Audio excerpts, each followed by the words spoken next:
বাংলাদেশের বাইরে পৃথিবীর বিভিন্ন প্রান্তে যেখান থেকে চ্যানেল আই দেখছেন, আপনাদের সকলকে সাদর আমন্ত্রণ তৃতীয় মাত্রা দেখবার জন্য। সাম্প্রতিক নানা বিষয় নিয়ে আলোচনার জন্য আমার সঙ্গে স্টুডিওতে রয়েছেন আমার বসা আছেন বাংলাদেশ জাতীয়তাবাদী দল বিএনপি চেয়ারপারসনের উপদেষ্টা আব্দুল সালাম, এবং আমার ডানে রয়েছেন এবি পার্টির চেয়ারম্যান মুজিবুর রহমান মঞ্জু। স্বাগত আপনাদের দুজনকে তৃতীয় মাত্রা। এবং আপনাদের দুজনের কাছ থেকে বুঝতে চাই যে নির্বাচন ফেব্রুয়ারিতে হবে, সরকারের দিক থেকে বলা হচ্ছে কোনো শক্তি একদিনও নির্বাচন পেছাতে পারবে না। যদিও আমরা দেখতে পাই যে সবাই আসলে নির্বাচন চায় না, এই কথা কেউ কোনো পক্ষই প্রকাশ্যে বলছে না এবং বলবার কোনো কারণও নেই। কিন্তু তার মধ্যে সংশয়টা থেকেই যাচ্ছে আসলে নির্বাচনটা শেষ পর্যন্ত ফেব্রুয়ারিতে হবে কিনা, হলেও সেটা আদৌ একটা ভালো নির্বাচন, ক্রেডিবল ইলেকশন হবে কিনা। মিস্টার আব্দুল সালাম,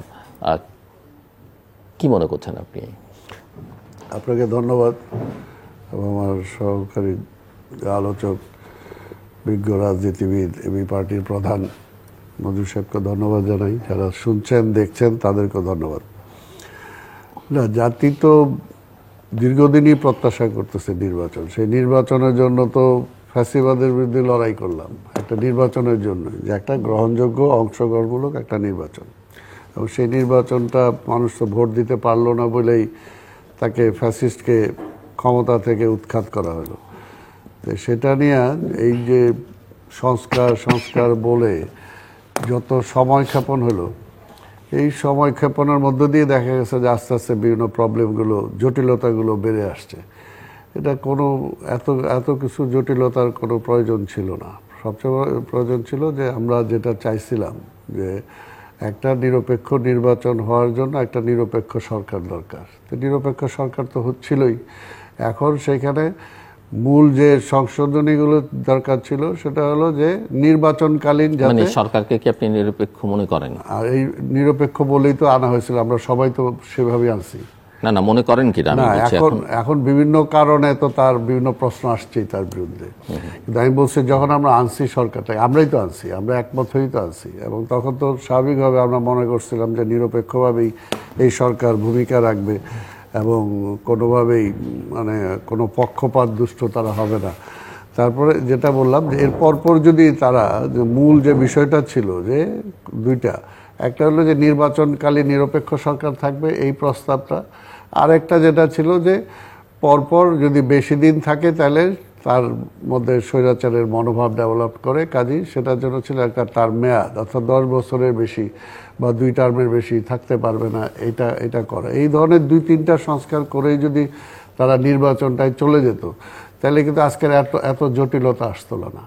আজকে এই যে পিআরএ ভোট, উমুক ভোট, এগুলো তো তাদের আলোচ্য বিষয়ও ছিল না এবং এর আগেও আলোচ্য বিষয়। হঠাৎ করে দেখলো যতই দিন যাচ্ছে একটা না একটা। কিন্তু বিএনপি তো এই প্রক্রিয়ার বিরোধিতা কখনোই করেনি। বিএনপি বরাবর এই প্রক্রিয়ায় নিজেকে যুক্ত রেখেছে এবং বরাবরই বিএনপি নিজের স্ট্যান্ডও খুব দ্রুত বদলেছে। না, আমি বলতেছি যে তারা যে সময় ক্ষেপণ করলো সেটা উচিত হয়নি। সরকারের উচিত ছিল যে সময় ক্ষেপণের তো অংশীদার বিএনপি। আমরা অংশীদার না, আমরা কিন্তু বিগিনিং বারবার বলে আসতেছি যে সরকার সময় বেশি নিচ্ছে, এই নেওয়াটা উচিত হচ্ছে না, যত দ্রুত সম্ভব। তখন বলছে বিএনপি খেলে একটা নির্বাচন চাই, নির্বাচনটাই তো চাই আমরা, জনগণও নির্বাচন চাই। আমরা তো বিগিনিং থেকে বলে, সেটাও ফার্মলি বলতে পেরেছেন বলে তো বললি না, আমরা বলার চেষ্টা করছি। এখন ফার্মলি বলতে এখন কোনটা বোঝা যায়? এখন ওনারা যে আন্দোলনের হুমকি দিতেছে সেই হুমকি আমরা দেই নাই যে আমরা আন্দোলনে যাব, এটা বলতে পারেন আপনি যে হ্যাঁ আন্দোলন হুমকি দেই নেই, দেশ অচল করে দেব, রাজপথে নেমে যাব, এগুলো বলি না, এটা বলতে পারেন। কিন্তু এটা ছাড়া আমাদের বিএনপির পক্ষ থেকে আমরা জোরালো হয়েছে বলার চেষ্টা করছি যে যতই সময় যাবে ততই সংকট বাড়বে এবং ততই এই সরকার এটাকে মোকাবেলা করা তাদের জন্য টাফ হবে। এই কথাগুলো কিন্তু আমরা ভেরি বিগিনিং প্রথম থেকেই বলে আসছি এই কথাগুলো। তো সরকার সেটা শুনে নাই। এখন সময় নিতে নিতে এমন এক জায়গায় আসছে যে এখন বিভিন্ন রকম একটার পর একটা দাবি আসতেছে এবং একটার পর একটা দাবি নিয়ে আজকে আবার তারা যদি আলোচনাই করতেছে তাহলে আবার রাজপথে প্রোগ্রামের দরকারটা কি? আবার রাজপথে প্রোগ্রাম দিয়ে এটা কি প্রেশার ক্রিয়েট করা? আর তো প্রেশার দিয়ে একটা আদায় করা, প্রেশার দিয়ে আদায় করলে তো এটাও তো ডেমোক্রেটিক হবে না, এটাও তো জনগণের যে চাওয়া পাওয়ার যে ম্যানিফেস্টেশন সেটাও তো এখানে ঘটবে। বাট এটা যদি মনে হয়, তারা যদি মনে করে থাকে এবং এরকম একটা পারসেপশন তৈরি হচ্ছে তারাই আসলে আফটার মাস আপরাইজিং তারাই ডমিনেটিং ফোর্স পলিটিক্সে, জনগণ তাদের সঙ্গেই আছে এবং তার কিছু কিছু প্রমাণ দেশের সর্বোচ্চ বিদ্যাপীঠগুলোতে তারাই জায়গা করে নিচ্ছে বা তাদেরই সমর্থন। বিদ্যাপীঠের ওই নির্বাচন দিয়ে যদি আপনি মনে করেন যে সারা দেশ বিজয় হয়ে গেছে, স্বাধীনতার পরেও এরকম আওয়ামী বিরোধী শক্তি, আমরা সে সময় সব সময় আওয়ামী বিরোধী শক্তি আর এখন যারা জিতলেন না তো একই তো কথা। সেই সময় সেই সময় তো সরকার বিরোধী যেটাই বলি, যে সরকার যারা ছিল বা আওয়ামী বিরোধী বলি, আমরাও তো সেই সময় সকল বিদ্যাপীঠে জয়লাভ করছিলাম। কিন্তু আমরা এইভাবে দেখতে পারি কিনা যে এখানেও অ্যান্টি এস্টাবলিশমেন্ট ফোর্সই জয়ী হলো, এস্টাবলিশমেন্টের পার্ট হিসেবে বিএনপিকে বিবেচনা করেছে ছাত্র সমাজ। এটাকে শর্টকাটে বলার কোনো সুযোগ, আপনারা ক্ষমতায় চলে গেছেন এরকম একটা ভাব তৈরি হয়েছে, ছাত্র সমাজ আপনাদের বিরুদ্ধে। না এটা এইভাবে দেখলে হবে না। এটার জন্য তাহলে আলাদা সময় নিয়ে আলোচনা করতে হবে। সেটার জন্য আমি যে সংক্ষেপে যেটা বলতে চাই সেটা হলো যে দীর্ঘ 15-17 বছর তো এই বিশ্ববিদ্যালয়গুলোতে কোনো রাজনীতিই ছিল না, কোনো রাজনীতি চর্চাই হয় নাই। যারা ছিল তারাও রাজনীতি চর্চা করে নাই। শুধু একটাই এখানে যেটা দেখা গেছে যে তারা যে বেনিফিটটা আজকে শিবির পাইছে সেটা হলো যে তারা ছাত্রলীগের সাথে আন্ডারস্ট্যান্ডিং করে হোক বা ছদ্মবেশে হোক, যেটা তারা বলছে যে ছদ্মবেশে তাদের মধ্যে ঢুকে তারা সেখানে অবস্থান নিছে। অথবা অবস্থান নেওয়ার কারণে তারা একটা বেনিফিট পাইছে যে তারা দীর্ঘদিন ছিল ইউনিভার্সিটিগুলোতে, তারা থাকতে পারছে, কিন্তু অন্য কেউ তো সেখানে থাকতে পারে নাই, বা ছাত্রদল বা বিএনপি আদার্স। আর সবচেয়ে বড় কথা হলো যে অন্য রাজনীতি বলতে যেটা বোঝায়, আমরা দেখছি যে আগে আমরাও তো রাজনীতি করছি, যে সেই সাউথ আফ্রিকায় নেলসন ম্যান্ডেলার একটা কিছু ঘটলে পরের দিন দেখা গেছে ঢাকা ইউনিভার্সিটিতে তো একটা বিক্ষোভ হয়েছে, তাই না? কিন্তু আমরা কি দেখছি যে একটা মিনিমাম মানুষ যে ভোট দিতে পারে নাই, সেই নির্বাচনের পরে কোনো ইউনিভার্সিটিতে আমরা দেখছি যে একটা প্রতিবাদ হয়েছে যে আমি ভোট দিতে পারলাম না। অর্থাৎ রাজনীতিটাই কোনো সুযোগ ছিল না। এখানে ফ্যাসিস্ট এমনভাবে জায়গা করে নিচ্ছিল, আর ফ্যাসিস্টের সাথে তারা কোলাবোরেটর হিসাবে যেভাবে তারা ছিল, সেই সুযোগ সাধারণ ছাত্রছাত্রীরা তাদেরকে পাইছে, তাদেরকে দেখছে। সেই জায়গায় তো ছাত্রদল ছিলই না। ছাত্রদল ইভেন 5ই আগস্টের পরেও হলগুলো তো যেতেই পারে নাই। এমনকি ছাত্র রাজনীতি হবে কি হবে না এটি তো তারা অনেকদিন এইটা নিয়ে বিতর্ক করছে, তাই না? অর্থাৎ এই পর্যায়ে এসে যে জায়গায় ছাত্রদল তো নাই, সে জায়গায় তো ছাত্রদলকে এই অবস্থায় জেতার কথা নাকি? কেউ যদি জেতার আশা করে থাকে এটা তাই বললো যে ঠিক হবে না, কারণ ওইখানে তো সাধারণ রাজনীতির ম্যানিফেস্টেশন ঘটে নাই, এখানে ওইভাবে ঘটে না। এটা হলো যে সেখানে ছাত্ররা ছিল তাদের নিজস্ব সুযোগ সুবিধা আদার্স যেগুলো যাদের মাধ্যমে পাইছে, যাদেরকে কাছে পাইছে তাদেরকেই তারা গ্রহণ করছে। ছাত্রদলটা কাছে ছিল না। আপনার কাছে মির্জা মুজিবুর রহমান মঞ্জু, আপনি কি মনে হচ্ছে মানে নির্বাচন কথাবার্তা হচ্ছে, নিয়মিত ঐকমত্য কমিশনের সভায় যাচ্ছেন, ঐকমত্যেরই কি হলো, নির্বাচনেরই কি হবে, হলেও সেটা কি হবে? এবং অনেকেই মনে করছেন যে ভেতরে ভেতরে আসলে বড় ধরনের একটা ট্রান্সফরমেশন ঘটে গেছে, যেটা অনেকেই অনুধাবন করতে পারেননি, পাচ্ছেন না। না, আমি যেটা বলতে চাই বা বলছি সেটা হচ্ছে যে নির্বাচন, আমি আজকে ঐকমত্য কমিশনে এই কথাটা বলেছি যে ইলেকশন দেরিতে হলে এটা আমাদের দেশের জাতির জন্য ক্ষতিকর হবে, একটা ঝামেলা আমরা পড়ে যাব। দল হিসেবে ক্ষতিগ্রস্ততার যদি আমরা হিসাব করি তাহলে আমি বলবো যে এখানে ক্ষতিগ্রস্ত হবে 3টা দল ফান্ডামেন্টালি বা সারিতে, BNP, then NCP and then Jamaat. কারণ এখনকার যে সরকার যে ফর্মে আছে, এই সরকারে কিন্তু আপনার এই 3টা দলের প্রাধান্য বেশি, শক্তিটা বেশি, প্রভাব বেশি। এবং আপনি যেটা বলেছেন কিছুটা আমি আপনার কথার সাথে একমত, যে আমাদের দেশের মানুষের মনোভাব কিন্তু সবসময় অ্যান্টি এস্টাবলিশমেন্ট। তারা সবসময় মনে করে যে সরকারি দলের বিরুদ্ধেই তাদের, যেহেতু আমাদের এখানে অধিকার বঞ্চিত জাতি, আমাদের নানা অভাব অভিযোগ আছে, আমরা অভিযোগটা কার কাছে দেব? তো সবসময় যারা ক্ষমতাসীন থাকে আমরা সবসময় তাদের দিকে আঙুল তুলি যে আমরা তাদের কারণে অধিকার বঞ্চিত। তো এখন যদিও একটা অন্তর্বর্তীকালীন সরকার আছে, কিন্তু ফিল্ড ফোর্স আকারে সবাই দেখছে যে প্রভাবশালী দল হচ্ছে BNP, and then Jamaat, and then এনসিপিকে তারা মনে করছে তারাও সরকারের প্রভাবিত একটা রাজনৈতিক দল। এই 3টা দল ইলেকশন যখনই হবে আপনি দেখবেন, যদি কোনো একটা পজিশনকে তারা মনে করে যে তারা এই দলগুলোর বিরুদ্ধে বা এই দলের বাইরের কোনো একটা মানে ফোর্স যদি এরকম মনে হয় তাদের দিকে তাদের ভোটটা যাবে, যেটা আমরা কিছুটা শিক্ষা প্রতিষ্ঠানগুলোতে যেটা আমি দেখতে পাচ্ছি। এবং আমাদের শিক্ষা প্রতিষ্ঠানের অতীত ইতিহাসও তাই বলে যে তারা সবসময় এস্টাবলিশমেন্টের বিরুদ্ধে দাঁড়ায়, যার কারণে শিক্ষা প্রতিষ্ঠানগুলোতে কিন্তু দেখবেন আপনি রাজনৈতিক তৎপরতাটা নিষিদ্ধ করে দেওয়া হয়েছিল। একটা সরকারি দলের বাইরে অন্য কারো মতই প্রকাশ করতে দেওয়া হবে না, এটাকে চাপিয়ে রাখা হতো, কারণ ছাত্ররাই ছিল মূল। এবং ঠিকই ছাত্ররা যখন, যেটা সালাম ভাই বললেন যে এরা এতদিন কিছু করে নাই কেন, যখনই এরা করেছে, যখনই এরা দাঁড়িয়েছে তখনই কিন্তু পরিবর্তনটা এসেছে। যখন দাঁড়ায় নাই, কেউ হয়তো নেগোসিয়েশন করেছে, কেউ হয়তো ভয়ে ছিল, কেউ হয়তো দূরে ছিল, যে কোনো কারণে হোক, প্রশ্ন হচ্ছে যখনই তারা দাঁড়িয়েছে তখনই কিন্তু বিজয়টা এসেছে। এবং আমি বিএনপির বহু নেতাদের কাছ থেকে এটা শুনেছি যে তারা বলেছে যে যে কোনো পরিবর্তনের জন্য ছাত্র এবং শ্রমিকরা সবচেয়ে ভূমিকা রাখে। যে কোনো কারণে হোক, বিএনপির হোক, জামাতের হোক বা অন্যান্যদের হোক, সবার কিন্তু ছাত্র সংগঠনটা একটা দুর্বল অবস্থানে পৌঁছে গিয়েছিল। প্রত্যেকটা ক্যাম্পাস থেকে কিন্তু ছাত্র দল, ছাত্র শিবির কিন্তু আউট হয়ে গিয়েছিল। এখন ছাত্র দল হয়তো গোপনে গিয়ে কাজ করতে পারে নাই, শিবির বা ছাত্র ইউনিয়ন বা এই ধরনের যারা খুব মানে রেজিমেন্টাল সংগঠন, তারা হয়তো নানা ধরনের কৌশল নিয়ে তারা নানাভাবে কাজ করেছে। সেটা আলাদা একটা কাজ, যে কার কি কৌশল হবে সেটা তো আর আমরা ঠিক করতে পারবো না, পরিচয় লুকিয়ে বা যেভাবে হোক। এখন প্রশ্ন হচ্ছে যে সালাম ভাই যে কথাটা বললেন, আমি কিছুটা দ্বিমত করব।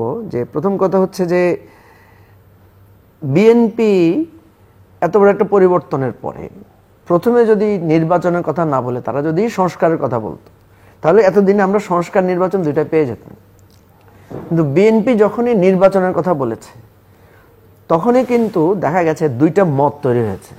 অর্থাৎ একটা মত হচ্ছে আগে নির্বাচন চাই, আরেকটা মত হয়েছে আগে সংস্কার চাই।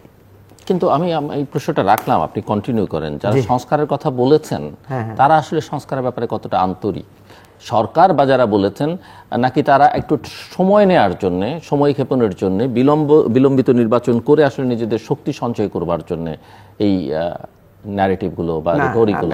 আমি যদি ধরি সংস্কারের কথা কে বলেছে, সংস্কারের কথা তো বিএনপি বলেছে। 31 দফা না বিএনপি তো বলেছে, কিন্তু আমি বলছি বিএনপির বাইরে পরে যখন সরকার যে সংস্কার ছাড়া নির্বাচন হবে না, এটা ছাড়া নির্বাচন হবে না, আমি ধরে নিলাম এটা যারা জোরের সঙ্গে বলেছে, আমি যুক্তির সাথে ধরে নিলাম, তারা কতটা আন্তরিকতার সঙ্গে বলেছে। আমি আপনাকে যুক্তির খাতিরে ধরে নিলাম যে ঠিক আছে, আপনার কথাই সত্য, যে যারা সংস্কারের কথা বলছে তারা তো একটা বিলম্বিত প্রক্রিয়া যেতে চায়। তো ঠিক আছে, তাহলে বিএনপির কৌশলটা কি হবে? ঠিক আছে, তোমরা সংস্কার চাচ্ছ, ওকে, আমরা সংস্কার চাই, আগে সংস্কার করো, আসো বসো, সংস্কারটা শেষ করি। কারণ আপনি দেখবেন আমরা যে সংস্কার কমিশনে যে দীর্ঘ আলোচনা, সেই দীর্ঘ আলোচনার কোথায় এসে আমরা থেমে যাই, কোথায় এসে নোট অফ ডিসেন্ট পড়ছে।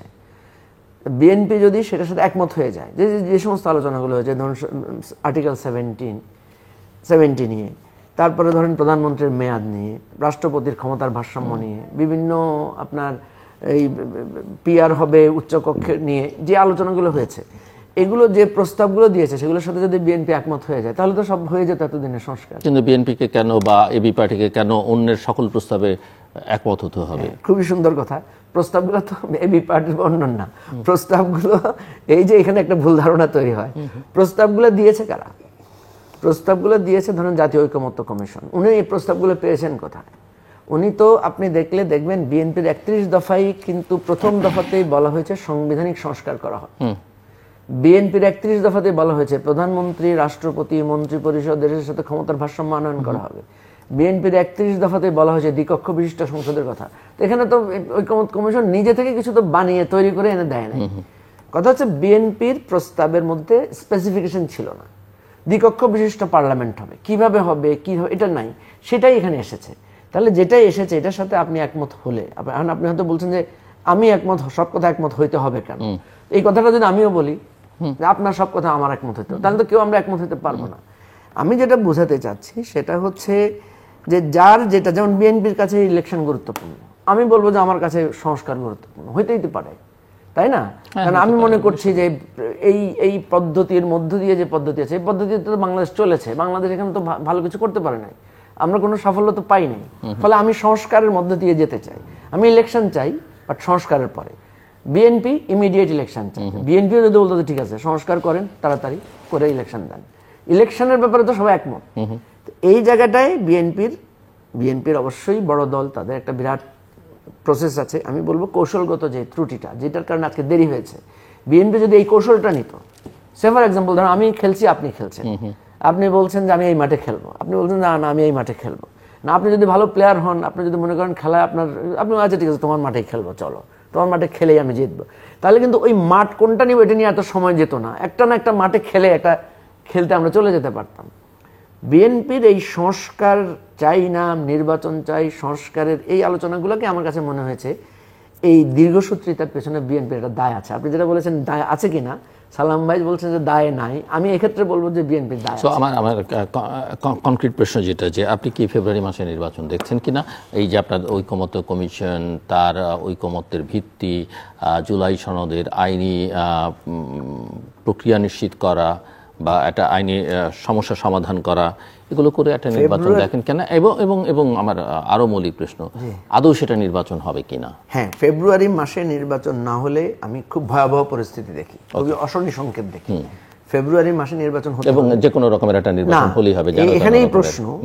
বাট আমার কনসার্ন হচ্ছে ফেব্রুয়ারিতে যে প্রসেসে যে অবস্থায় আমরা আছি, এই অবস্থায় ফেব্রুয়ারিতে ইলেকশন হলে আরেকটা নতুন সংকটের জন্ম দিবে। একটা সংকট সমাধান হবে, আমরা একটা সরকার পাবো, কিন্তু একটা নতুন সংকটের জন্ম নেবে।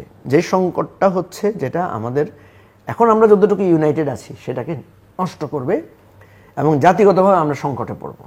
কেন পড়বো আমি আপনাকে বলি। প্রথম কথা হচ্ছে যে আওয়ামী লীগও তো অনেকগুলো ইলেকশন করেছিল, 18তে করেছে, 14তে করেছে, 24-এ করেছে, সংকট তো সমাধান হয় নাই, দাবি তো রয়ে গেছে আমাদের। হ্যাঁ, আমরা হয়তো পারি না, আওয়ামী লীগ তো ধরেন ওয়ান সাইডেড আমরা করি না ইত্যাদিতে। এখন যে প্রবলেমটা আমরা দেখতে পাচ্ছি, দেখেন এই যে আমরা বারবার বলেছিলাম যে স্থানীয় ইলেকশনটা আগে করলে আমাদের লো ফলসগুলো বের হবে।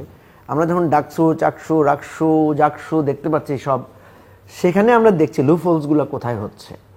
লো ফলসগুলো এখানে হচ্ছে, সেখানে এক ধরনের কাদা ছোড়াছড়ি হচ্ছে, যে সেখানে এক ধরনের অভিযোগ পাল্টা অভিযোগ হচ্ছে, ভোট কারচুপির অভিযোগ এসেছে নানাভাবে, অর্থাৎ ফলাফল মেনে না নেওয়ার একটা সংস্কৃতি এখানে আমরা দেখতে পাচ্ছি। তাহলে এইটা তো একটা ছোট্ট অতি ক্ষুদ্র একটা নির্বাচন, মাত্র 20-24 হাজার ভোটার, 30 হাজার ভোটারের মধ্যে ইলেকশন। এখানে তো লক্ষ লক্ষ কোটি কোটি লোকের ইলেকশন।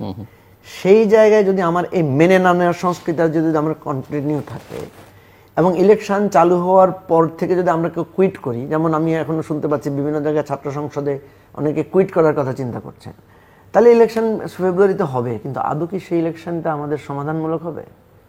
ফেব্রুয়ারি ইলেকশনের ব্যাপারে আমরা প্রফেসর ইউনূসকে খুব ডিটারমাইন্ড দেখতে পাচ্ছি, কারণ রিয়েলি মনে হচ্ছে যে এই সরকার এখন ইলেকশন করে দিয়ে কোনো মতে উনি হস্তান্তর করতে চান। ওয়েল, কোনো অসুবিধা নাই। সরকার কি নিরপেক্ষ? সরকার কম্পারেটিভলি আমি নিরপেক্ষ বলবো এই জন্য, কারণ সরকার কিভাবে বলেন নিরপেক্ষ? আপনি বলেছেন যে এই সরকারের মধ্যে বিএনপির প্রভাব আছে, জামাতের প্রভাব আছে, এনসিপির প্রভাব আছে, কেউ কেউ মনে করেন এনসিপির উপদেষ্টা, মানে এনসিপি নেতা বা প্রভাবশালীরা উপদেষ্টা পরিষদে আছে। আপনি কিভাবে নিরপেক্ষ মনে করেন আপনার জন্য বা অন্য দলের জন্য? না, আমি নিরপেক্ষ এই ধরনের বলি যখন দেখি যে ওনার বহুপাক্ষিক অবস্থান আছে। ঠিক আছে, যেমন আপনি দেখবেন যে সরকারকে অনেক সময় বলা হয় যে তারা, যেমন 2-3টা পজিশন আছে যেখানে আমরা দেখবো যে সরকার বিএনপির পজিশনটাকে ফাইনালি অ্যাকসেপ্ট করে নিয়েছেন। যেমন রিগার্ডিং দি রাষ্ট্রপতির ইস্যুতে একটা সিরিয়াস পজিশন রেজড হয়েছিল, সেখানে সরকারও একটা পজিশন নিয়েছিল, যেখানে সরকারের আইন উপদেষ্টা বলেছেন যে এই রাষ্ট্রপতি এই কথার পরে ওনার আর বৈধতা নাই। সেখানে দেখা গেল যে সবাই রাষ্ট্রপতির এক ধরনের অপসারণ চেয়েছে, কিন্তু বিএনপি একটা পজিশন নিয়েছে, ফলে বিএনপিটাকে সরকার গ্রহণ করেছে। আবার আমরা দেখি যে বিভিন্ন নিয়োগের ক্ষেত্রে আমরা দেখছি যে বিএনপি পন্থী লোকদেরকে গুরুত্ব দেওয়া হচ্ছে, প্রায়োরিটি দেওয়া হচ্ছে। আচ্ছা, আমরা অন্যপন্থী লোক পাবো কোথায়? বিএনপি পন্থী লোক, জামাতপন্থী লোক, এরাই তো দীর্ঘ সময় ধরে বঞ্চিত ছিল, এরাই তো নানাভাবে আসবে।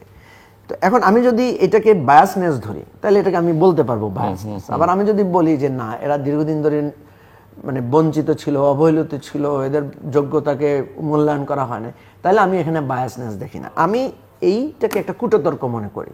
কারণ সরকারকে আপনি সব ধরনের প্রভাব আপনি এখানে পাবেন, কারণ উপদেষ্টা পরিষদ যখন গঠিত হয় তখন সেখানে বিএনপির পরামর্শ ছিল, বিএনপির পরামর্শের আলোকেই লোকদেরকে কিছু কিছু লোককে সেখানে অ্যাকোমোডেট করা হয়েছে। আবার ছাত্ররা যারা অংশগ্রহণ করেছে তাদের একটা এনসিপি কেন্দ্রিক তাদের একটা মনোভাব আছে, এতে কোনো সমস্যা নাই। তো এই জায়গায় আবার বিভিন্ন জায়গায় নিয়োগের ক্ষেত্রে বিএনপি অভিযোগ দেয় যে জামাতের লোকদের নিয়োগ হচ্ছে, জামাতের একটা প্রভাব সরকারের উপর আছে। আমি যেটা মনে করি এই ধরনের একটা এক্সট্রাঅর্ডিনারি গভর্নমেন্টে এই ধরনের সমস্যা থাকতে পারে, বাট আমার কথা হচ্ছে সরকার নীতিগতভাবে কারো পারপাস সার্ভ করছে কিনা সেটা হচ্ছে গুরুত্বপূর্ণ। আমি এখনো মনে করি না যে সেটা করছে না, বাট আপনি মনে করেন যে নির্বাচনটা হচ্ছে, আবার একই সঙ্গে আপনি নির্বাচন নিয়ে সংশয়, নির্বাচন হতে হবে ফেব্রুয়ারিতে।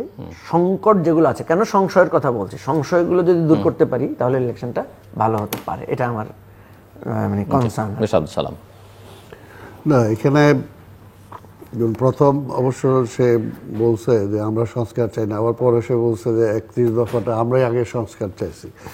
কাজে এই বিষয়টা কিন্তু যে এই যে টোটাল সমাজ ব্যবস্থা যে ভেঙে পড়ছে, এটা তো আমরা সবাই একমত যে বিগত স্বৈরাচার সরকার সব কাঠামোগুলো ভেঙে দিছে, এবং সেটা আমরা আমাদের 31 দফা দেওয়ার সময় তারেক রহমান সাহেব পরিষ্কার বলছেন যে আজকে এটা চলছে না, কাজে এটাকে সংস্কার করতেই হবে। কাজে বিএনপি সংস্কার চায় নাই, নির্বাচন চাইছে, এটা ঠিক না। বিএনপি সংস্কারও চাইছে, নির্বাচনও চাইছে, তবে এই সরকার সংস্কারের নামে যত সময় ক্ষেপণ করছে আমরা এটা চাই নাই। এবং এইটা এখানে ঠিক যে দু একটি দল এর মধ্যে অবশ্যই তারা চাইছে যে না, কোনোভাবেই এত তাড়াতাড়ি নির্বাচন করা যাবে না, অর্থাৎ সংস্কার এখন হইলেই তাদের ধারণায় যে বিএনপি ক্ষমতায় চলে আসবে, অর্থাৎ বিএনপি যাতে ক্ষমতায় না আসতে পারে তাদেরকে কিভাবে পলিটিক্যালি সেটাকে করা যায়, ভিক্টিমাইজ করা যায়, সেটার জন্য ইন্টেনশনালি তারা করছে। এবং সরকারও তাদের কথা অনুযায়ী সেই সময়টা নিছে, এবং নেয়ার পরে যেটা আজকে বিএনপির সংকট না, যেটা আজকে উনিও যেটা বললেন যে আজকে যদি ফেব্রুয়ারির মধ্যে নির্বাচন না হয় তাহলে সামনে একটা অন্ধকার। আমরা তো এই কথাটা বারবার বলে আসছি যে আজকে জাতীয় আন্তর্জাতিকভাবে ষড়যন্ত্র তো এখনো হচ্ছে, পরাজিত ফ্যাসিবাদ তো পাশেই বসে আছে, এবং সে বারবারই সেই হুমকি ধুমকি দিচ্ছে, এবং সে যে বিভিন্ন জায়গায় চাচ্ছে যে একটা সফল নির্বাচন যাতে না হয় সেটাকে কিভাবে আটকানো যায়, সেটার জন্য তো সে, কারণ তাদের কাছে অগাধ টাকা পয়সা আছে, কাজেই সেই টাকাওয়ালা যাদের কালো টাকার মালিক তাদেরকে তো এই সরকার ধরে নাই, বা তাদেরকেও যারা এই সরকারের কাছে যারা ছিল তাদেরকেও দেখছি জেলে যাইতে হয়নি, অনেকে সীমান্ত পার হয়ে চলে গেছে। তো এগুলো তো আমরা দেখছি, আমরা এর জন্যই বারবার বলছি যে আপনি সংস্কারটাও তাড়াতাড়ি করেন, আপনি নির্বাচনটাও তাড়াতাড়ি করেন। কিন্তু যে কাজগুলো এই যে যতদিন ধরে আলোচনা হচ্ছে, এই আলোচনার মধ্যে দিয়ে যতগুলো ঐক্যমত হয়েছে, সেই ঐক্যমতের ভিত্তিতেও তো এতদিন স্টেপ নেওয়া যায়, তাই না?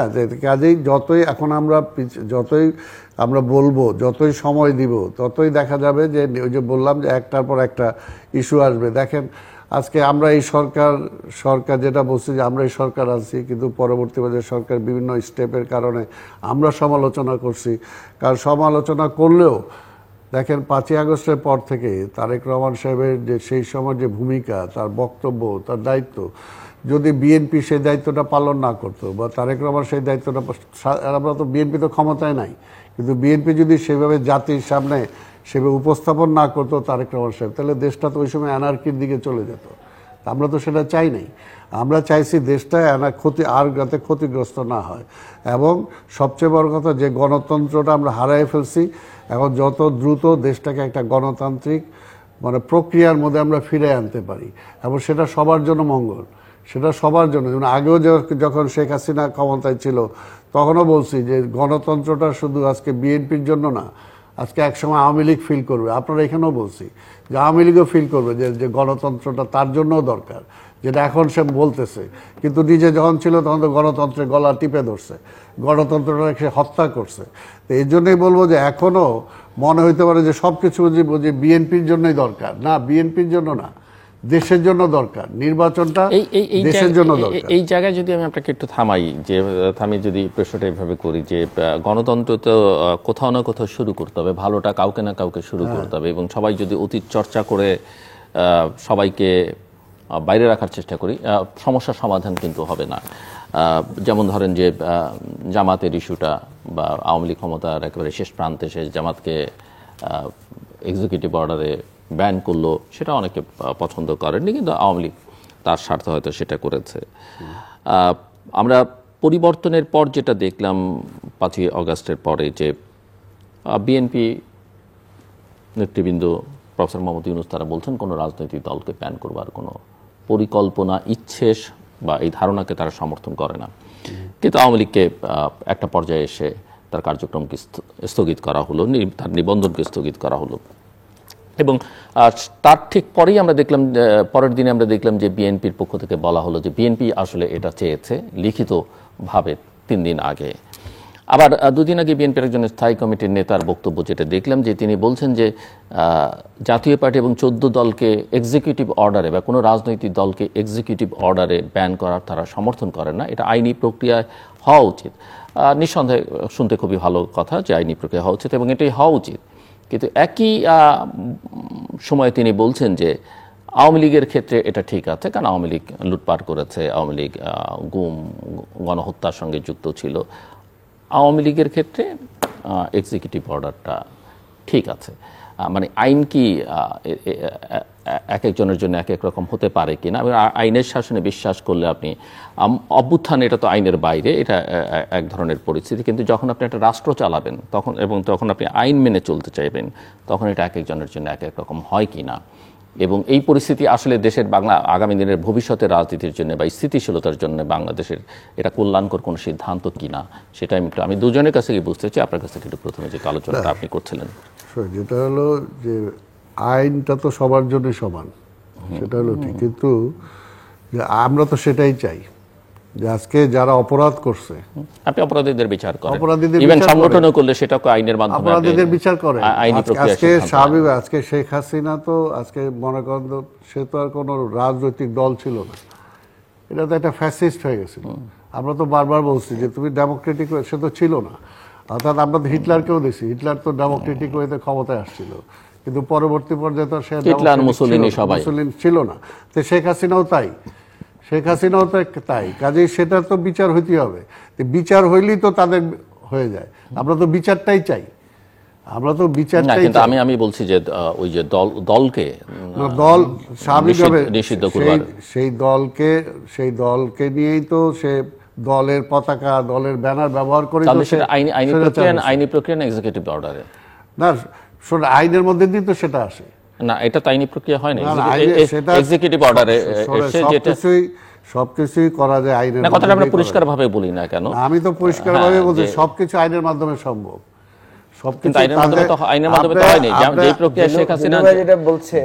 শেখ হাসিনা জামাতকে নিষিদ্ধ করেছে, একই প্রক্রিয়া এই সরকার আওয়ামী লীগের কার্যক্রমকে নিষিদ্ধ করেছে। এবং আপনারা আগে বলেছেন আপনারা কোনো দল ব্যানের পক্ষে না, পরে বলেছেন আপনারাই চেয়েছেন এই কার্যক্রম স্থগিত করা হোক, চিঠি দিয়ে আপনারা বলেছেন। এখন আবার আপনাদের নেতৃবৃন্দই বলছেন যে আপনারা জাতীয় পার্টি 14 দল যারা সরকারের অংশ ছিল আওয়ামী লীগের সঙ্গে, তাদের কার্যক্রম নিষিদ্ধ, এক্সিকিউটিভ অর্ডার আপনারা পছন্দ করেন না, আপনারা চান সেটা আইনি প্রক্রিয়া হলে আপনাদের কোনো অসুবিধা নেই। কিন্তু আবার আওয়ামী লীগের ক্ষেত্রে বলছেন ওরা গণহত্যা করেছে, এটা করেছে, তাহলে 14 দলের বাকিরা কি তার বাইরে? যারাই আইনকে বৃদ্ধাঙ্গুলি দেখাইছে, যারাই মানে স্বৈরাচারের সহচর ছিল, তো তাদের বিচারের আওতায় আনলেই তো হয়। বিচার আপনি যেটা আইনের কথা, আমি তো আইনের কথাটাই বলতেছি, কোনো আপত্তি আমরা কেউ করছে না। কিন্তু আমার প্রশ্ন হচ্ছে যে রাজনৈতিক কার্যক্রম কেউ করতে পারবে কি পারবে না, সেটা আপনি কোন প্রক্রিয়া সমাধান করবেন? আমি তো সেটা বলছি, সেটাও যদি আপনি আইনের মাধ্যমে তো করতে পারেন। অর্থাৎ তাকে আইনের আওতায় নিয়ে আসেন না কেন? আপনি যারা অপরাধ করছে, সেটা একটা প্রতিষ্ঠান হইতে পারে, একটা ব্যক্তি হইতে পারে, সেটা যারা করছে তাহলে আপনি সেটাকে নিয়ে আসেন। এক্ষেত্রে সেই প্রতিষ্ঠানের ব্যাপারটা আপনাদের কোনো কনক্রিট অবস্থান নেই? না, কনক্রিট অবস্থান থাকবে না কেন? আপনারা কোনো দায়িত্ব নিতে চান না? না, দায়িত্ব তো দায়িত্ব কোনো পজিশন নিতে চান না? না, পজিশন না নেওয়া তো পরিষ্কার, পজিশন হবে না কেন? বারবার বলছি যে শেখ হাসিনা, সংবিধান তো শেখ হাসিনার আমলও ছিল, তার আগে সে কি সংবিধান মানছে? শেখ হাসিনা মানে নাই, এই জন্য তো বলতেছি না, আমি তো সেটাই বলতেছি না। এর জন্য সবার জন্য সংবিধান, সবার জন্য আইনটা তো সবার জন্য সমান হবে, যে এই সরকারও যাতে আইন সিদ্ধ সব কাজ করে, আমরা তো সেটাও চাই। কিন্তু করতেছে না, তো ল্যাপস তো অনেক জায়গায় আছে। তা আমরা তো এটাই বলতে, যেটাই আপনি করেন আইনের মাধ্যমে করেন, কোনো অসুবিধা তো নাই এখানে। অর্থাৎ সবকিছু আপনি আইনের আওতায় নিয়ে আসেন, আইনের আওতায় আপনি বিচার করেন, তাহলে তো সে জায়গায় সমস্যা নাই। আইনটা আনেন না, আইনের শাসনটা কায়েম। আজকে টোটাল সমস্যার সমাধানই হয়ে যায় যদি আমরা আইনের শাসনটা কায়েম করি। যে আইনের শাসনটা ছিল না বলেই তো ব্যক্তির শাসন চলে আসছিল, সেই জন্য সে ফ্যাসিস্ট হয়েছিল। তা আমরা কি আবার ওইটাই ফিরে যেতে চাই? আমরা তো এটা ফিরে যেতে চাই না। আমরা চাই আইনের শাসনটা কার্যকর হোক, এবং আইনের শাসনটা কার্যকর করার জন্য আজকে যে এই যে সংস্কারের কথা বলতেছি, এটা বলতেছি, সেগুলো কিভাবে এস্টাবলিশ করা যায় সেটা দেখেন। আমরা যেটা বলছি আজকে, এখন আপনার এই যে পিয়ার নিয়ে যে কথা আসতেছে, একদিক দিয়ে আপনার ডেমোক্রেসির কথা বলতেছেন, আবার আরেক দিক দিয়ে ব্যক্তি নির্ভর করতেছেন একদিক দিয়ে। কারণ আপনি যখন ওই পিয়ার সিস্টেমে যাবেন, তখন তো দল ঠিক করবে, দলের মধ্যে কয়েকজন মিলে ঠিক করবে বা নেতা ঠিক করে দিবে যে কে 300 হবে, তখন তার পাবলিকের ঠিক করার কোনো স্কোপ থাকলো না। তো সেটা তো আরও বড় স্বৈরাচারের জন্ম দিবেন আপনি। তো এর জন্যই আজকে কি হয়েছে, আবার যে নতুন করে শেখ হাসিনা কি পারছে, যার ইচ্ছা এমপি বানায় দিছে, যার ইচ্ছা মন্ত্রী বানায় দিছে। তা আপনি কি আবার ওই সিস্টেমে ফিরে যেতে চান? আবার একটা ব্যক্তি শাসনে ফিরে যেতে চান? তা রাষ্ট্রপতি শাসনে ফিরে যান। এই জন্য তো বললাম যে আজকে সব কিছুর মূলে হলো আইনের শাসনটা প্রতিষ্ঠা করা। আপনি আইনের শাসনটা প্রতিষ্ঠা করার জন্য ওইটাকে কি গার্ড করা যায়, ওইটাকে কীভাবে কোথায় সংস্কার করা যায়, ওই পার্লামেন্টে যাতে আবার কালো টাকার মালিকরা যাতে না যেতে পারে। আপনি কি করতেছেন, রাজনৈতিক দল এগুলো কীভাবে আটকানো যায় এটা চেষ্টা করতেছেন। এগুলো রাজনীতি থেকে মুক্ত করে দেয় এবং রাজনীতিবিদরা যাতে রাজনীতিটা করতে পারে সেটার জন্য কোনো সংস্কার হয়েছে, সেটার জন্য কোনো আলোচনা হয়েছে, সেগুলো তো আসে নাই।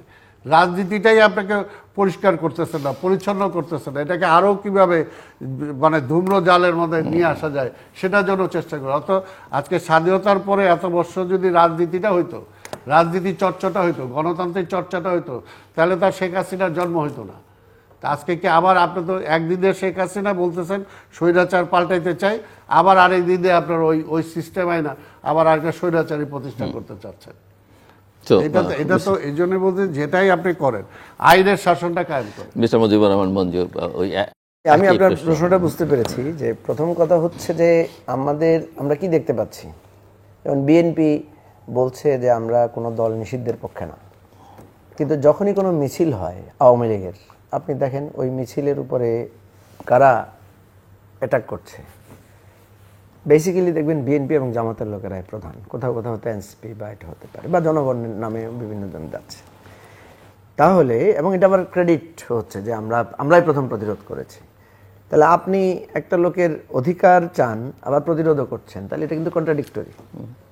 সেই জায়গা থেকে আমরা মনে করি যে এই ধরনের ফ্যাসিস্ট দলগুলোর যারা আমাদের রাজনৈতিক অধিকার হরণ করেছে, সাময়িকভাবে তাদের অধিকার সাসপেন্ডেড থাকতে পারে, আমরা এটার পক্ষে। এবং এই সাসপেনশন কিন্তু আওয়ামী লীগের বিরুদ্ধে হয়েছে এবং আমরা জাতীয় পার্টির সাসপেনশনের পক্ষে। কারণ দেখেন, আপনি জাতীয় পার্টিকে ঐকমত্য কমিশনে ডাকছেন, কিন্তু প্রশ্ন হচ্ছে যে এটা তো এক্সিকিউটিভ অর্ডারে হচ্ছে। হ্যাঁ, এই বিতর্কটা আমি তুলছি। এখন এই সাসপেনশনটা কি এক্সিকিউটিভ অর্ডারে হবে না লিগ্যাল প্রসিডিওরের মধ্যে হবে? আচ্ছা, লিগ্যাল প্রসিডিওর তো একটা সময় আছে, একটা সিস্টেম আছে, তার বিরুদ্ধে মামলা করতে হবে, সাক্ষ্য প্রমাণ লাগবে, দেন তাকে করবেন। তো এই ইন্টারিম সময়ে তার বিরুদ্ধে ব্যবস্থা কি হবে? আমি জাস্ট প্র্যাকটিক্যাল উদাহরণ বলছি আপনাকে। আজকে ধরেন আমাদের যে জাতীয় ঐকমত্য কমিশনের ডিসকাশন করছি আমরা রাষ্ট্রের বিভিন্ন ইস্যু নিয়ে, সেখানে জাতীয় পার্টিকে কিন্তু প্রথম দিকে ইনক্লুড করা হয়েছিল। সকল দল আপত্তি করেছে, না জাতীয় পার্টি এখানে ইনক্লুড থাকতে পারবে না, জাতীয় পার্টি ইনক্লুড থাকলে আমরা এই আলোচনায় থাকবো না। ইভেন ইলেকশন কমিশনে কিন্তু কোনো কনসালটেশনে জাতীয় পার্টিকে ডাকছে না। জাতীয় পার্টি, তারপরে যারা ওয়ার্কার্স পার্টি 14 দল তাদেরকে ডাকছে না। কেন ডাকছে না? আইন যদি তোলেন, যেটা সালাম ভাই বলছেন, সালাম ভাই খুব আইনের কথা বলছেন, সত্য, কিন্তু কালকে ডাকলে সালাম ভাই প্রথম অপোজ করবেন যে আমরা এই সমস্ত ফেসিবাদীদের সাথে বসবো না। তাহলে এখানে এইটাকে মেনশন করতে হবে যে আপনি একদিকে আইনের কথা বলছেন, আরেকদিকে পাবলিক অ্যাসপিরেশন। যেমন তারা এখন আওয়ামী লীগের কোনো বৈধ নেতাকে তো আপনি পাবেন, আপনি যে ডাকবেন তাকে মিটিংয়ে, কাকে ডাকবেন? তারা তো তার সমস্যা, ঠিক আছে, কিন্তু আপনি তো আপনার জায়গাটা ওপেন রাখবেন। আমি সেই প্রশ্নটা তুলছি। একটা আপনি বললেন আওয়ামী লীগের নির্বাচন করতে কোনো বাধা নেই, আমি বলছি বাংলাদেশ কোনো বাধা থাকলো না, আওয়ামী লীগ প্রার্থী দিতে পারলো না, আসলো না, বর্জন করলো বা আসলে তার ব্যাপার। কিন্তু আওয়ামী লীগের যখন বাধা দেবেন তখন কিন্তু এইভাবেই এটা আমার প্রশ্নটা সেখানে আপনি যতক্ষণ পর্যন্ত আওয়ামী লীগকে বৈধ দল হিসেবে স্বীকার করবেন, রেজিস্টার্ড দল হিসেবে স্বীকার করবেন, তাহলে তাকে ঐকমত্য কমিশনে ডাকতে হবে, তাহলে তাকে ইলেকশন কমিশন কনসালটেশনে ডাকতে হবে এজ এ পার্টি হিসেবে। আপনি যেহেতু ডাকছেন না, ডাকতে পারছেন না, ডাকলে একটা রিপারকেশন হচ্ছে। সো কেন আপনি তাকে একটা আইনি প্রক্রিয়ার মধ্যে ফেলছেন না? সেই এক্সিকিউটিভ অর্ডারও তো একটা আইনগত প্রক্রিয়া। এখন প্রশ্ন হচ্ছে, আমরা বলেছি যে এদের বিরুদ্ধে মামলা করেন, এদের বিরুদ্ধে স্পেসিফিক অভিযোগ দেন দল হিসেবে। কিন্তু এখন সরকার যেটা করেছে, মুজিবুর রহমান মঞ্জু, আমি বলি ইতিহাসে মানে আপনি তো রাজনীতি করেন, মিস্টার আব্দুল সালাম তো দীর্ঘকাল ধরে রাজনীতি করেন, রাজনীতিতে কখন কি পরিবর্তন হয় কেউ জানে না। আজকে জনগণের কাছে যে দলটি সবচেয়ে প্রিয়, কালকে সেই দলটি, রাজনৈতিক দলটি জনগণের কাছে সবচেয়ে ধিকৃত রাজনৈতিক দল হতে পারে। আমরা যদি সাউথ আফ্রিকার উদাহরণ বা অন্যান্য দেশ, অনেক দেশের উদাহরণ টানি, তাহলে তারা যেভাবে বিষয়গুলোকে ডিল করেছে সেভাবে না করে যদি আপনি একই প্রক্রিয়া করেন, আগামী দিনে কোনো দিন যদি কোনো কারণে আওয়ামী লীগ ব্যাক করতে পারে, আওয়ামী লীগ এসে তখন আবার জামাত বিএনপি আপনাকে আমি আপনার কথার সাথে পূর্ণ একমত। আমি আপনাকে যেটা বলি সেটা একটা সিস্টেমের মধ্যে আমি আপনাকে বলি, আপনাকে কোনো না কোনো একটা ভ্যালিড অ্যাকসেপ্টেবল সিস্টেমে যেতে হবে। এখন আমি সমস্যা কি দেখছি? আমি দেখছি আওয়ামী লীগ বা জাতীয় পার্টি বা ওয়ার্কার্স পার্টি এর একটা ভ্যালিড পলিটিক্যাল পার্টি, আর আমি দেখছি তাদের বিরুদ্ধে জনরোষ আছে এবং জনরোষের মধ্য দিয়ে তারা ক্ষমতাচ্যুত হয়েছে, তারা পালিয়ে গেছে, তারা কোনো অফিস নাই, তাদের অফিস ইভেন এই যে জাতীয় পার্টির অফিসে পর্যন্ত এখন খুলতে দিচ্ছে না বা জনগণের নানা ধরনের রোষের শিকার হচ্ছে। তাহলে আপনাকে এখন এটা সমাধান কি করতে হবে? আপনাকে হয় তাদের সিকিউরিটি অ্যাসিওর করতে হবে যে নো, অথবা তাদেরকে কোনো না কোনো একটা আইনি জায়গায় আপনাকে বলতে হবে যে না, তাদের কার্যক্রম যেটা সরকার করেছে আওয়ামী লীগের ব্যাপারে, যে একটা একটা একটা ইন্টারিম পিরিয়ড পর্যন্ত তাদের যেমন আমরা যেমন করি না, যেমন ধরো আমরা যে আমাদের ইতিহাস থেকে একটু দেখি 1990-তে কি হয়েছে, এরশাদের অভ্যুত্থানের মধ্য দিয়ে 91-এ ইলেকশন হলো, ইলেকশনে জাতীয় পার্টি পার্টিসিপেট করলো, কিন্তু প্র্যাকটিক্যালি তারা লেভেল প্লেইং ফিল্ড বলতে যেটা বোঝায় সেটা, তাদের অধিকাংশ নেতা জেলে ছিলেন, তাদেরকে অন্য রাজনৈতিক দলগুলোর মতো টেলিভিশনে বক্তৃতা দিতে দেওয়া হলো না, সবই করা হলো, তারা সেখান থেকে ইলেকশন করে 35 সিট। আমি যেটা বলছি, যেটা এই যে জিনিসটা জামাতের সাথে আওয়ামী লীগ করেছে, জামাতকে সে কিন্তু লাস্টে এসে নিষিদ্ধ করেছে একটা অন্যায় মধ্য দিয়ে, কিন্তু সারা বছর সে জামাতকে নিষিদ্ধ করে রেখেছে, মিছিল করতে দেয় নাই, মিটিং করতে দেয় নাই, ইভেন বিএনপিকেও করতে দেয় নাই। লাস্টের দিকে বিএনপিকেও সে একটা নিষিদ্ধ দলের মতো আচরণ করেছে।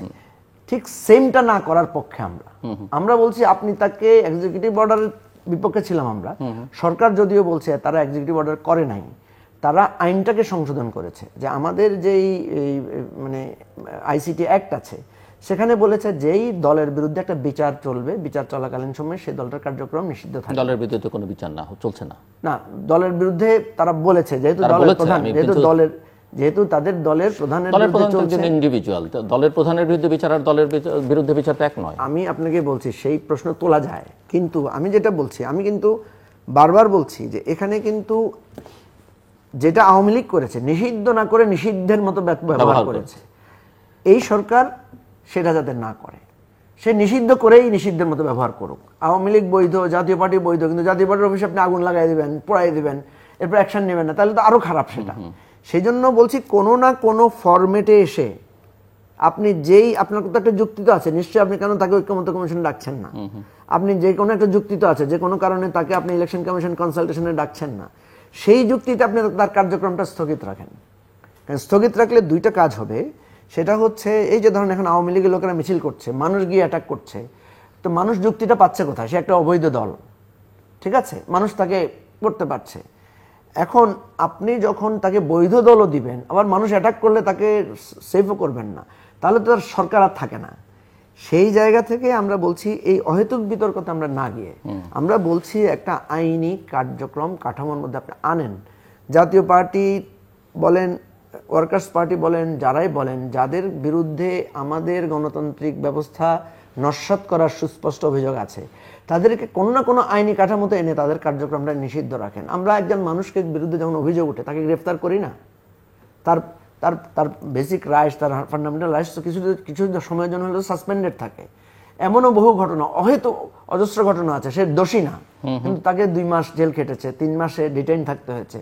সো আমরা বলছি যে আওয়ামী লীগ, জাতীয় পার্টি সহ অন্যান্য দল যতগুলো আছে, এদেরকে আপনি ওই আইনের একটা প্রসেসের মধ্যে ফেলেন, যে যেহেতু এদের ব্যাপারে জনরোষ আছে, এদেরকে একটা, এদের নেতাদের বিচার হচ্ছে, দলের বিরুদ্ধে একটা বিচারের ব্যাপার আছে, সুতরাং এই আইনি বাধ্যবাধকতা থেকে আমাদের দেশে পুলিশ ওই যে কিছুদিনের জন্য বিভিন্ন জায়গায় সমাবেশ নিষিদ্ধ ঘোষণা করে না, করে তো, আমাদের এখানে শান্তি শৃঙ্খলা আশঙ্কার ভয় করে তো, এইটাকে আপনি অনেক সময় আসলে সরকারের স্বার্থে করে, অধিকাংশ সময় আমি আপনাকে বলছি এক্সিকিউটিভ অর্ডার যেটাকে আপনি বলছেন, এটাও তো একটা আইনের মাধ্যমে তো করে। একটা যে অর্ডার দেন, এটা তো কোনো আইনের কাঠামোর মধ্যে দিয়ে তো আপনি পান। ইয়েস অর নো, সুতরাং সেভাবে দেখলে সরকারের সকল কার্যক্রমই সকল সময় বৈধ। হ্যাঁ, আমি সেটা বলছি, সেভাবে দেখলে কোনো সরকার কোনো অবৈধ কাজ করে না। ইন্টারিম টাইমটার ব্যাপারে বলছি যে আপনাকে ট্রান্সপারেন্ট থাকার জন্য, আওয়ামী লীগের মতো যাতে না করেন। বিএনপি বৈধ দল, জামাত বৈধ দল, শিবির বৈধ দল, কিন্তু আপনি শিবির পাইছেন ধরছেন অ্যারেস্ট করছেন, জামাত পাইছেন ধরছেন অ্যারেস্ট করছেন, বিএনপির মিটিং হচ্ছে যাই বলছেন সরকার পতনে, শিবিরের পায়ে গুলি করেছেন ক্রমাগত করেছেন। আপনি বিএনপির মিটিং থেকে বলছেন, বা জামাতের কোনো একটা ঘরের মিটিং থেকে ধরে বলছেন এরা রাষ্ট্রবিরোধী ষড়যন্ত্র করছে। এই আনহোলি অ্যান্ড ব্যাড প্র্যাকটিসটা না করে আপনি তাকে ভাই নিষিদ্ধ করেন, কোনো না কোনোভাবে আইনি প্রক্রিয়া তাকে বলেন যে তোমার কার্যক্রম সাসপেন্ডেড, তাহলে দেখা যাবে যে তারও হচ্ছে না। এখন দেখেন কি হচ্ছে, শেখ হাসিনা ওখান থেকে অনবরত বলবে তোমরা মিছিল করো, ঠিক আছে? এখন কিন্তু লোকেরা মিছিল করবে না। কেন করবে না? সে বলবে যে আমার তো নিষিদ্ধ আছে, আমি এখন মিটিং করতে গেলে আমাকে আইন ভাঙতে হবে এবং আমি একটা আইনি বাধ্যবাধকতা পড়বো। আচ্ছা, এই আইনি বাধ্যবাধকতার আগে অন দ্য আদার হ্যান্ড যার পলিটিক্স থাকে, যার সংগঠন থাকে এবং যার কিছুটা রুট থাকে, সে কিন্তু আপনি নিষিদ্ধ করলে আরো ভয়ঙ্কর হয়। কিন্তু আমি মোদ্দা কথা আমি আপনাকে বললি যে মিস্টার আব্দুল সালামের আন্ডারগ্রাউন্ড পলিটিক্স করার অভিজ্ঞতা আছে। নিষিদ্ধ করে রাজনীতিকে কখনো থামানো যায় না, কোনো কিছু করা যায় না। আওয়ামী লীগ বাংলাদেশে যে অপকর্মটা করে গেছে নৈতিকভাবে, আমি মনে করি যে আওয়ামী লীগকে শুধু আইনগতভাবে না, আওয়ামী লীগকে আমাদেরকে সাংস্কৃতিকভাবে নিষিদ্ধ করতে হবে। কারণ কালচারালি এই ধরনের দল, নিষিদ্ধ করা বলবেন না, ফাইট করতে হবে। মানে আমি নিষিদ্ধ শব্দটার আরো ইলেবোরেট পজিশনে বলছি যে মানুষের হৃদয় থেকে যাতে আওয়ামী লীগ চাপিয়ে দিবেন না, কালচারালি, ইডিওলজিক্যালি, পলিটিক্যালি ফাইট করে তাকে এলিমিনেট করবেন। কোনটা কালচারালি এলিমিনেট করার কথাই বলছি, যে কালচারালি আওয়ামী লীগকে আমাদেরকে এই জায়গায় ঐক্যবদ্ধ থাকতে হবে যে এই ধরনের ফেসিস যাতে আমরা কেউ না হই, কাউকে আমরা যাতে হইতে না দিই, এইটাকে কালচারালি আমাদের এস্টাবলিশ করতে হবে। ওইটা বেশি effective than legal or. Mister Abdul Salam, যে ন্যারেটিভের কথা মিস্টার মুজিবুর রহমান মঞ্জু বলবার চেষ্টা করেছেন, আপনিও ফ্যাসিবাদের বিরুদ্ধে বলেছেন, কিন্তু আমরা অভ্যুত্থানের পরে আরেকটা কথাও শুনেছি, আরেক ধরনের বয়ানও শুনেছি। এক ফ্যাসিবাদ গেছে, আরেক ফ্যাসিবাদকে আমরা জায়গা দিব না। আরেক ফ্যাসিবাদ ইঙ্গিতটা স্পষ্ট ছিল, বিএনপিকে মিন করা হয়েছে। যদিও কেউ কেউ মনে করেন যে ফ্যাসিজমের কিছু ক্যারেক্টারিস্টিক জামাতের মধ্যেও আছে, কিন্তু আলোচনাটা প্রধানত বিএনপি কেন্দ্রিক ছিল। আমার প্রশ্ন এখন আপনার কাছে, যে পরিস্থিতি কি বিএনপি নিয়ন্ত্রণের বাইরে চলে যাচ্ছে, বা বল কি বিএনপির কোর্টের বাইরে চলে গেছে, সবকিছুকে হাতছাড়া হতে চলেছে, পরিস্থিতি কি বলে? আমি বারবারই বলছি যে এখানে বিএনপির চেয়ে দেশের স্বার্থটার সবচেয়ে বড় আগে চিন্তা করা উচিত। আমি এখন পর্যন্ত কিন্তু গণতন্ত্রটা আসে নাই কিন্তু এখনো। অর্থাৎ আমি কি গণতন্ত্রটা ফিরে পেতে চাই, নাকি যেভাবে চলতেছে এইভাবেই চাই? বিএনপি জিতলেই গণতন্ত্র আসবে? না, এটা তো পরিষ্কার যে জিয়াউর রহমান সাহেব তো রাজনীতিবিদ ছিলেন না, কিন্তু তারপর তার হাত ধরেই গণতন্ত্র আসছে। কিন্তু ওনার পরে তো নদীর পানি অনেক গড়িয়েছে। না, নদীর পানি অনেক, ওনার রাজনীতি করেছে, ওনার কৌশলে এগিয়েছে, সেটাও তো একটা বড়। সেটা তো ঠিক বললাম, কিন্তু এই দলটা তো উনি প্রতিষ্ঠা করছেন এবং তার পরবর্তীতে তার হাত ধরে তার সন্তানকে জন্মদাতাকে সম্মান করে। বলতে যাচ্ছে জিয়াউর রহমানের আদর্শে বিএনপি ঠিক আছে কিনা ওটাই বলতে চাচ্ছি। না, এটা ছাড়া তো বিকল্প নাই। বিএনপি যদি এটাতে সরে যায় তাহলে তো বিএনপি অস্তিত্বই বিলীন হয়ে যাবে। এইখান থেকে সরার কোনো বিএনপির সুযোগ নাই। যদি কেউ চিন্তাও করে ওইদিকে যায় তাহলে বিএনপি ক্ষতিগ্রস্ত হবে, এটা পরিষ্কার কথা। কারণ বিএনপির জন্মই হয়েছে এই আধিপত্যবাদ ফ্যাসিবাদের বিরুদ্ধে লড়াই করার জন্য, গণতন্ত্রকে পুনঃপ্রতিষ্ঠা করার জন্য, এবং স্বাধীনতা যখন বিএনপি তো বিলীন হতেও পারে, বি পার্টিও বিলীন হতে পারে। ইতিহাসে বড় বড় রাজনৈতিক দল, ন্যাশনাল আওয়ামী পার্টি, মুসলিম লীগ, এখন আপনারা বলছেন আওয়ামী লীগ বিলীন হয়ে যাবে। ইতিহাসের এটা কোনো কিছু শেষ হয়ে যায় না, সেটা হয়তো শক্তি সামর্থ্য কমে যায়, সেটা না রূপান্তর ঘটে, তাই না? যখন রূপান্তর ঘটতেছে না, রূপান্তর ঘটে, তো সেটা তো কোনো কিছু শেষ হয় না, তো রূপান্তর তো হইতেই পারে। সেটা হলো যদি বিএনপি যদি যেটা বললেন যে বিএনপি যদি শহীদ জিয়ার আদর্শ থেকে সরে যায় তাহলে তো স্বাভাবিকভাবে সেটা প্রশ্নের মধ্যে আসবেই। কিন্তু বিএনপিকে এখন সেখানে ধরে রাখাটাই বিএনপি চেষ্টা করতেছে, এবং খালেদা জিয়াও সেই পথে ছিল, এবং তার সন্তান আজকে তারেক রহমানও সেই পথেই আছে, এবং সেই পথে সে চেষ্টা করতেছে। এবং চেষ্টা এটা তো নিরন্তর চেষ্টাটা, তাই না? আমার সবকিছুর মধ্যেই সব যে 100% এখানে সব জায়গায় ভালো, এবি পার্টিতে সবই ভালো, জামাতে সবই ভালো, বিএনপিতে সবই খারাপ, এটা তো না। তাই সব যে আরেকটা হলো যে ভালো মন্দ ডিসাইডটা করবে তো পিপল। এখন আমি যখন একটা রায় দিয়ে দেই যে আজকে আওয়ামী লীগের সাথে বিএনপির মিলানোর চেষ্টা করি, যারা মিলানোর চেষ্টা করে হলো তাদের স্বার্থে তারা সেটা মিলাইতে চায়, তাদের স্বার্থে তারা মিলাইতে চায়। এরা তো 2 দিন আগে তো বিএনপির কাঁধেই ভর করেছিল, বিএনপির কাঁধে ভর করে তাহলে কি তারা বিএনপিকে ওইদিকে নিয়ে যাওয়ার চেষ্টা করছে? তো এখন এই জন্য এইগুলো যদি বিতর্ক করতে চাই আমি, তাহলে অনেক কিছু করা যায়।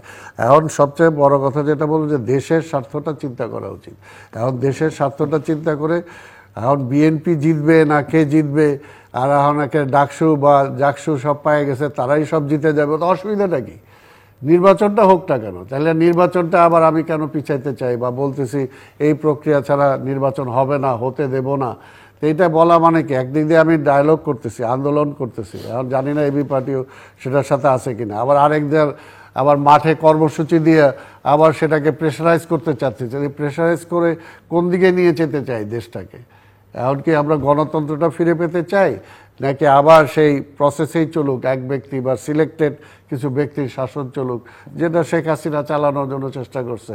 এখনও কিছু দলের বা কিছু ব্যক্তির মতের উপর ভিত্তি করে এটা আমরা কন্টিনিউ। আপনি যেটা বললেন না যে সবাই নির্বাচন চাইছে, না সবাই নির্বাচন চায় নাই। কেউ কেউ তো আমরা এটাও দেখছি যে এই সরকার 5 বছর থাকুক, জনগণ চায় বলছেও। আবার অনেক দলও বলছে যে না এত এরা আরও কন্টিনিউ করুক, থাকতে হবে। তো কাজে এক একজনের তো এক এক রকম চিন্তা। বিএনপির চিন্তা 5ই আগস্টের আগেও যা ছিল, বিএনপির চিন্তা এখনও তাই। যেটা আমরা চাই যে জনগণের ভোটের অধিকার ওই স্বৈরাচার আধিপত্যবাদের পক্ষে কেড়ে নিচ্ছিল, আমরা চাই যে সেটা যত তাড়াতাড়ি ফিরে আসবে, জনগণ ডিসাইড করতে পারবে যে কারা দেশটা পরিচালনা করবে। তারপরে যদি তাদের ভুল হয় আবার জনগণ ডিসাইড। এটা তো প্রক্রিয়া না যে এক সরকার আসবে তো 20 বছর 25 বছর থাকার সুযোগ নাই। এই জন্য সেটাকে কনফার্ম করা, তো সেইগুলো তো কেউ দ্বিমত করে নাই যে কেয়ারটেকার সরকার অধীনে নির্বাচন হইলে একটা স্বৈরাচার জন্ম হতে পারবে না, একটা 5 বছর বা 10 বছরের বেশি কেউ এক ব্যক্তি থাকতে পারবে না, সেটা হইলে সেই সুযোগটা থাকবে না। তাই আপনাদের অসুবিধাটা কোথায়? কিন্তু আমরা এইটা করতে হবে, এইটা না হলে হবে না, এটা না হলে হবে না, এত কিছু। তো এগুলো যদি থাকে, তারা ইলেকশন ম্যানিফেস্টোতে তারা জনগণের কাছে যাক, যে জনগণের কাছে যাক। এখন তো বলবো যে এই যে কমিশন যাক, যতটুকু করছে এতটুকু নিয়ে তারা এখন নির্বাচনের পথে যাক। যে এবং প্রত্যেকটা দল, এবি পার্টির যদি কোথাও একমত না হইতে পারে, বিএনপি যদি কোথাও একমত না হইতে পারে, আমরা নির্বাচন ম্যানিফেস্টোতে বলবো জনগণকে যে আমি এটা চাই, আমাকে যদি ভোট দাও তুমি, তাহলে আমি এই সিস্টেমটা করব। তো যদি জনগণ তাদের পক্ষে রায় দেয় তারা সেটা করবে, আর যদি বিএনপির পক্ষে রায় দেয় তাহলে বিএনপি করবে। তো এখানে জনগণের কাছে যেতে আমরা ভয় পাই কেন? যে আমরা কিছু লোক ঠিক করে দেব। কিছু লোক ঠিক করার দায়িত্বটা কে দিছে? জনগণ দিছে। দীর্ঘ 17 বছর 15 বছর ইলেকশন হয় নাই।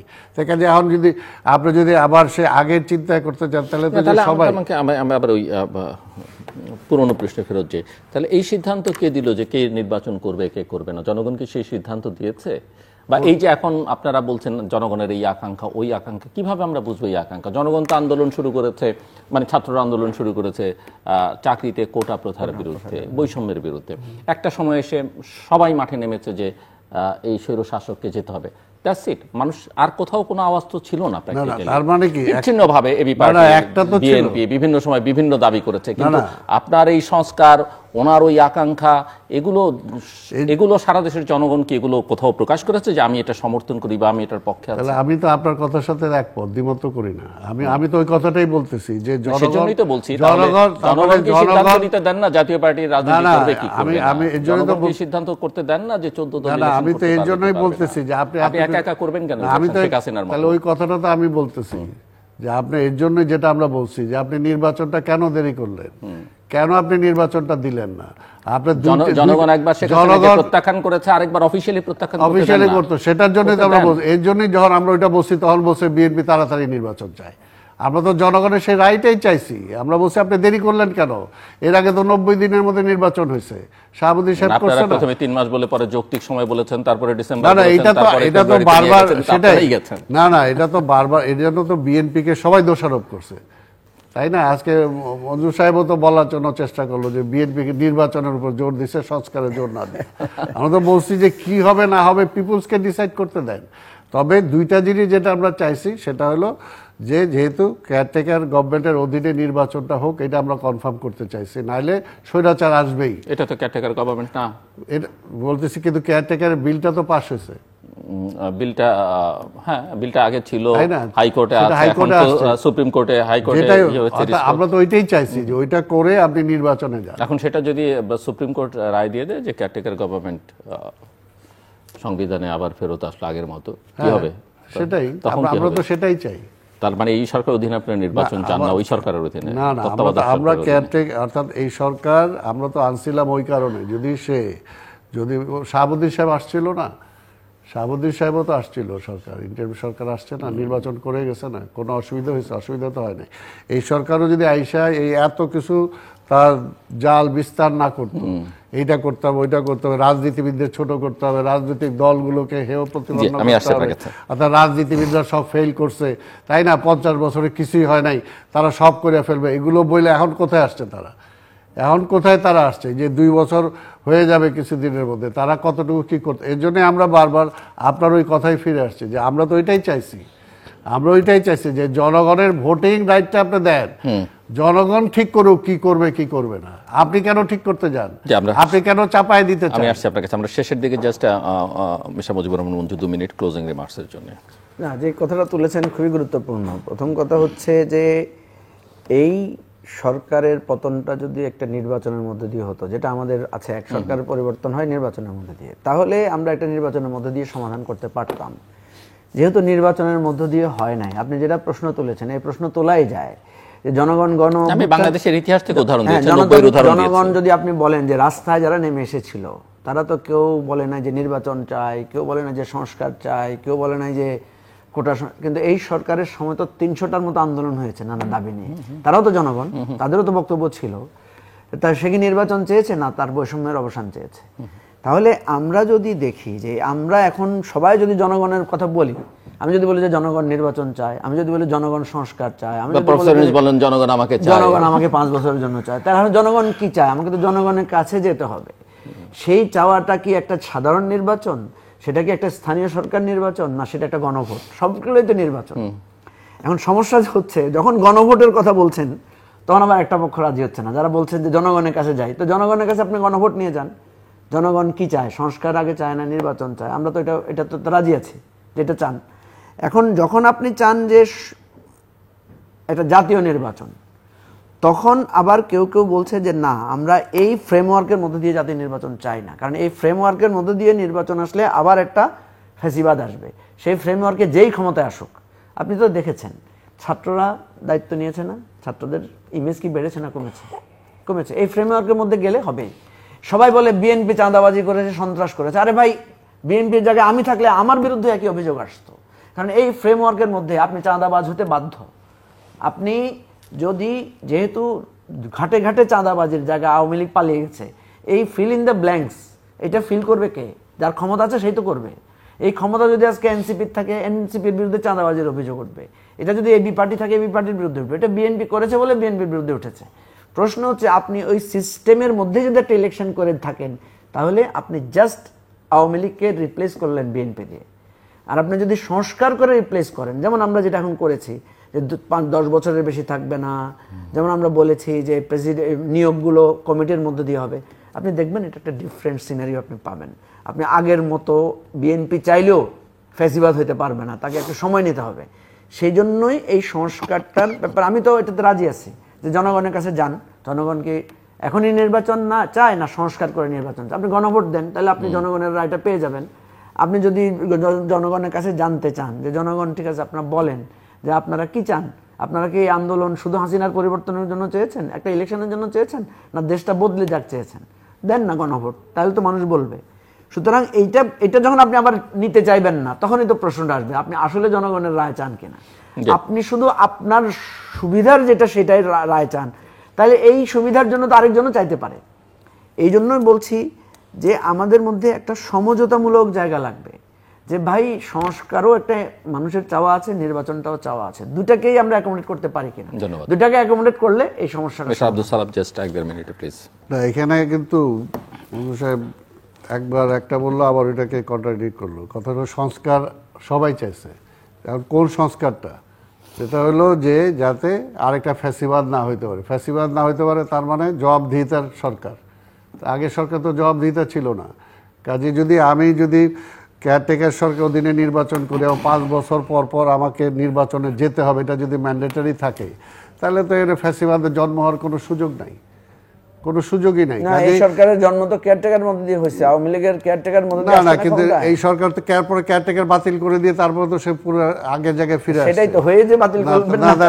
সেটাই তো, ওইটার জন্যই, তার মানে সেটা তো নাই, সেটা তো নাই। আর আরেকটা কথা হলো যে আমি তো বিপ্লব করিনি, আমি তো সংবিধান বাতিল করি নাই। আমাকে এখন পর্যন্ত রাষ্ট্রপতিরা আপনি রাখছেন, সংবিধান রাখছেন, তখন আপনি যেটাই সংস্কার করবেন সেটা তো আপনার একমত হয়ে সেটা পরবর্তী যে পার্লামেন্টে আপনাকে পাশ করতে হবে। যে পর্যন্ত না করবেন সেই পর্যন্ত আর সেটা আইন হচ্ছে না। তো এই জন্য বললাম যে সংস্কার তো, অর্থাৎ যে সংস্কারটুকু মিনিমাম দরকার ছিল সেটা করে আপনি জনগণের কাছে যান। আপনি সব কিছু করে, অর্থাৎ এটা সময় ক্ষেপণ করছেন, কোনো লাভ হয় নাই, এখন দেশটা আরেকটা ক্রাইসিসের মধ্যে ফেলে দিবেন। অর্থাৎ যদি এখন ফেব্রুয়ারিতে আমি নির্বাচন করতে না পারি, যে কোনো কারণে হোক, তাহলে যে ক্রাইসিসে পড়বে, কোথায় যাবে দেশ? এই কারণে বললাম যে যতটুকু হয়েছে আমাদের ততটুকু নিয়ে এখন আমাকে নির্বাচনে, এবং সেইখানে নতুন ফ্যাসিবাদ জন্ম হইতে পারবে না যদি আমি আইনের শাসনটা নিশ্চিত করি। যদি 5 বছর অন্তর অন্তর নির্বাচন হবে এটা কেয়ারটেকার সরকারের অধীনে, তাইলে কোনোভাবে মানে ফ্যাসিবাদ জন্ম হওয়ার কোনো সুযোগ নাই।